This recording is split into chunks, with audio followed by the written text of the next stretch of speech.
Bahlil cerita pernah busung lapar dan ditangkap polisi. Ketua Umum, Ketum, Partai Golkar Bahlil Lahadalia mengaku pernah mengalami busung lapar hingga ditangkap polisi saat menjadi aktivis semasa kuliah. Bahlil menceritakan pengalamannya yang pernah hidup susah ini agar menjadi motivasi bagi para santri dan santriwati di Pondok Pesantren, Ponpes, Darussalam Ciamis, Jawa Barat, Sabtu, 15 Maret 2025. Dalam proses hidup jangan pernah pesimis. SD saya jualan kue, SMP saya kondektur angkot di terminal, SMA saya sopir angkot di terminal. Waktu saya mahasiswa jadi aktivis sering ditangkap sama polisi karena demonstrasi, jualan koran, kata Bahlil dalam kunjungan di Ponpes Darussalam Ciamis. Lebih lanjut, Menteri ESDM menceritakan dirinya datang dari kampung di Papua. Ayahnya hanya buruh bangunan, sedangkan ibunya hanya pembantu rumah tangga.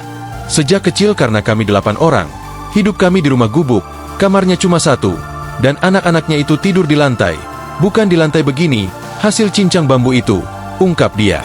Bahlil juga mengaku dirinya sempat mengalami busung lapar saat masih duduk di bangku kuliah.